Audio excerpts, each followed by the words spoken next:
السلام علیکم بچوں، اسٹڈی سینٹر میں خوش آمدید۔ اور ہم کر رہے ہیں اسٹڈی ٹوگیدر۔ جی بچوں، اور آج کا دن آپ کو پتہ ہے آج ہے منڈے، اور ہم کرتے ہیں آج کوئی بھی غور و فکر یا تفکر، جو بھی ہمارا ٹاپک ہوتا ہے اس پر وہ غور و فکر یا تفکر کا ہوتا ہے۔ اور آج ہم کر رہے ہیں ابا آدم اماں حوا کے بچوں پر تفکر۔ ٹھیک ہے بچوں، چلے میں پڑھتی ہوں۔ بسم اللہ الرحمن الرحیم۔ عزیز بچوں، السلام علیکم۔ آپ نے کبھی سوچا ہے دنیا وسائل کی دنیا ہے؟ اس دنیا میں رہنے کے لیے ہمیں وسائل، ماں باپ، بہن بھائی، مس سر، ہوا، پانی، چاند، سورج، دن رات وغیرہ کی ضرورت ہے۔ چھوٹے سے چھوٹا کام کرنے کے لیے بھی وسیلہ کا ہونا ضروری ہے۔ وسیلہ کیا ہے؟ وہ شے جو کسی کام کو کرنے کا ذریعہ بنے، وسیلہ کہلاتی ہے۔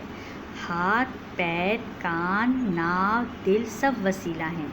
آنکھ سے ہم دیکھتے ہیں، کان سے سنتے ہیں، منہ سے سانس لیتے ہیں، ہاتھ سے چیزیں پکڑتے ہیں، کھاتے ہیں، پیتے ہیں۔ چلنے کے لیے پیر اور ٹانگیں سہارا بنتی ہیں۔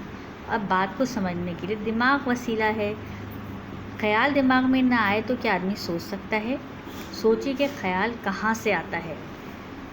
پیارے دوست بچوں، آدمی اور ہر مخلوق زندہ رہنے کے لیے قدم قدم پر اور دوسری چیزوں کی پابند ہے۔ اس نظام کے ذریعے اللہ نے مخلوق کا مخلوق سے ربط اور رشتہ قائم کیا ہے۔ وسیلے یا ذریعے کے بغیر کوئی کام پورا نہیں ہوتا۔ بچہ دنیا میں آتا ہے تو ماں اور باپ وسیلہ بنتے ہیں، بچے کی تمام ضروریات پوری کرتے ہیں۔ جی بچوں، آپ نے کبھی سوچا ہے یہ دنیا وسائل کی دنیا ہے؟ جی، یعنی ہمیں یہاں ہر کام کرنے کے لیے وسیلہ چاہیے۔ سب سے بڑا وسیلہ، ہم جب شعور سنبھالتے ہیں، ہم ہوش و حواس سنبھالتے ہیں، ہمیں شعور آتا ہے تو ہم دیکھتے ہیں اپنے ارد گرد اپنے ماں باپ کو، جو وسیلہ ہیں ہماری دیکھ بھال کا، ٹھیک ہے، اور ہماری پرورش کے ذمہ داری انہیں دی گئی ہے۔ پھر ہم اپنے بہن بھائیوں کو دیکھتے ہیں، پھر ہم تھوڑے بڑے ہوتے ہیں تو ہم اسکول جاتے ہیں، اسکول میں کتابیں وسیلہ ہیں، ٹھیک ہے، آپ کے میز سر ایک سسٹم، ایک ایڈمنسٹریشن بنا ہوا ہے، وہ سب وسائل میں آتا ہے۔ آپ کو علم حاصل کرنا ہے لیکن علم کے لیے وسائل ضروری ہیں، اور یہ سب وسیلہ ہیں، ٹھیک ہے۔ پھر اس کے بعد دنیا کے جو سارا نظام ہے، اگر آپ اپنے جسم کے اندر دیکھیں تو آپ کو سارا سسٹم نظر آئے گا۔ اگر آپ باہر دیکھیں تو سورج، چاند، ہوا، پانی، یہ سب کیا ہیں؟ آپ کو زندہ رکھنے کے لیے وسائل ہیں۔ دیکھیں اتنا صاف یہاں لکھا ہے کہ وہ شے جو کسی کام کا ذریعہ بنے وسیلہ کہلاتی ہے۔ ایسے آپ اپنی باڈی پر غور و فکر کریں، ہاتھ، پیر، کان، آنکھ، نال۔ ہاتھ سے کیا کرتے ہیں؟ چیزیں پکڑتے ہیں۔ پیر سے ہم چل کر کہیں جاتے ہیں۔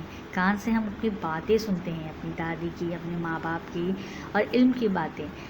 آنکھ سے ہم دیکھتے ہیں، یہ بھی وسیلہ ہے۔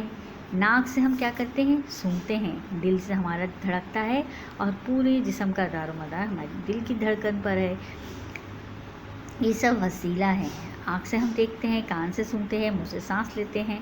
سانس کیا ہے؟ سانس ہمارا پورا اندر کا سسٹم قائم رکھتی ہے، ٹھیک ہے۔ لنگس ہیں، پھیپھڑے ہیں، ہاتھ سے چیزیں پکڑتے ہیں۔ اب ایک چیز کو مجھے یہاں سے وہاں اٹھانا ہے تو میں کیسے اس کو اٹھاؤں گی؟ یقیناً میرے جو ہاتھ ہیں، میرے جو ہینڈ ہیں، میں اسے پکڑ کے اس کو وہاں سے ادھر لاؤں گی۔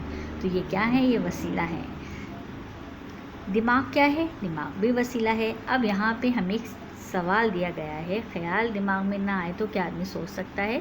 سوچیے خیال کہاں سے آتا ہے؟ یہ بہت بڑا اہم سوال ہے کہ خیال کہاں سے آتا ہے۔ ہم دنیا بھر کے کام کر لیتے ہیں، سارا دن 24 گھنٹے خیال کے ذریعے گزارتے ہیں، لیکن ہم نے کبھی یہ نہیں سوچا کہ خیال کہاں سے آتا ہے۔ خیال کہاں سے آتا ہے یہ تو اب آپ سوچئے، اور میں بھی سوچوں گی کہ خیال کہاں سے آتا ہے۔ جی، ماں باپ کیا ہیں؟ وسیلہ ہیں، ٹھیک ہے، اور تمام رشتے کیا ہیں؟ مخلوق کا مخلوق سے ربط اور رشتہ قائم کیا ہے اللہ تعالیٰ نے، اس کے بغیر کوئی کام پورا نہیں ہو سکتا۔ آگے پڑھتے ہیں۔ زندگی کی بنیادی ضرورت غذا ہے۔ بھوک لگتی ہے تو آدمی کھانا کھاتا ہے، پیاس لگتی ہے تو پانی پیتا ہے، اب پانی کو پیاس لگتی ہے تو وہ ہمیں پیتا ہے۔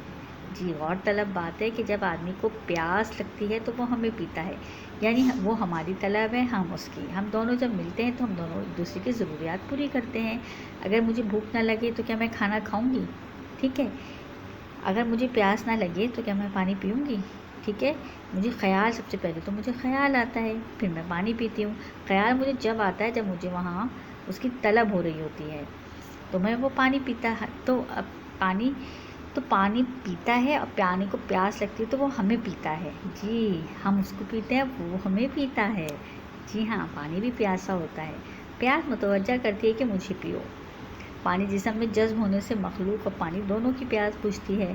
پیاس کیوں لگتی ہے؟ عربی کے اندر میں خلا ہے. خلا کے معنی جگہ ہے، ایسی جگہ جو خالی نہ ہو لیکن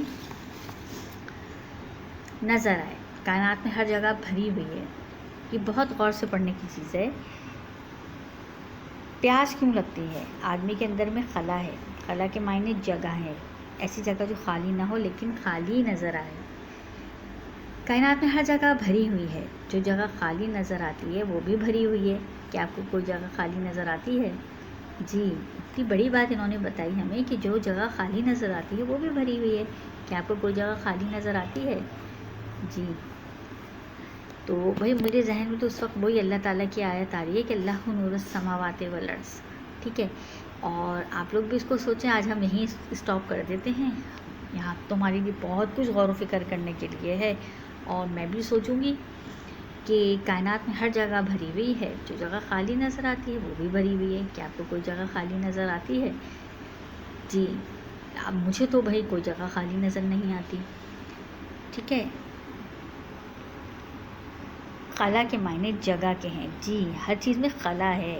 یہ نہیں کہہ رہے کہ خالی ہے. خلا کے مطلب جگہ ہے. ٹھیک ہے. اگر ڈسٹینس ہوگا نا تو وہ چیز ٹوٹ جائے گی. اب جیسے میرے جسم میں کافی جگہ پر خلا ہے،